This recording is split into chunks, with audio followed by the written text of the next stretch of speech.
Now we'll put the group behind a load balancer and test it under load. Go to Networking, Load Balancing. Click Create Load Balancer. You could set any of the three types, HTTP, TCP, or UDP. We're using a web server, so we'll use the HTTP option. Enter a name for the load balancer like Apache LB. Click Backend Configuration to set up the backend service and a backend containing your instance group. Click the Create or Select a Backend Service drop-down and choose Create a Backend Service. An empty backend service is created for you with a default named port set to HTTP. Enter a name for the backend service, like Apache Service. Under the named port, you'll see a section called Backends, and under it, a box containing an empty configuration labeled New Backend. You must define at least one backend when creating a service. Inside the box, no instance group or ports are set. Select your instance group you just created from the Instance Group drop-down and notice the port number filled in for you.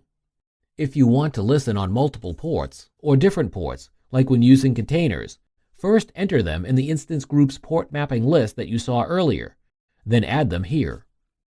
Balancing mode can be set to CPU utilization or rate of requests.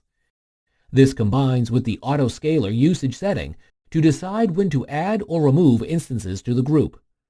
We'll set this to 10 requests per second per instance. You can also select Health Check and Session Affinity. Select the instance's HTTP Health Check on port 80 and leave Session Affinity disabled. Notice the green check mark shows for backend configuration when it's complete. If not, check for incompleteness. Click Host and Path Rules.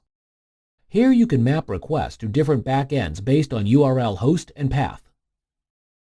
Since we're only using one service, we'll leave this as is, which lists the backend service for all requests in the first line with no host or path. This is the default. Click Front-End Configuration. Here you can add IP addresses, ports, and protocols on the front end to use multiple services on the back end. Again, we'll leave it as is and get an ephemeral IP assigned for us. When done, click Create to save and activate the load balancer. Now let's test the load balancer to make sure it's working. Return to the Instance Groups page and refresh it until you see the load balancer show up under In Use By on the right. Refresh the page some more until you get a yellow triangle saying the group hasn't received queries from the load balancer. This will change after traffic starts flowing. Return to the Load Balancing page and click Front Ends tab to get your load balancer's public IP address. Send a request from your laptop's web browser to the load balancer's public IP. You should get a response from one of the instances.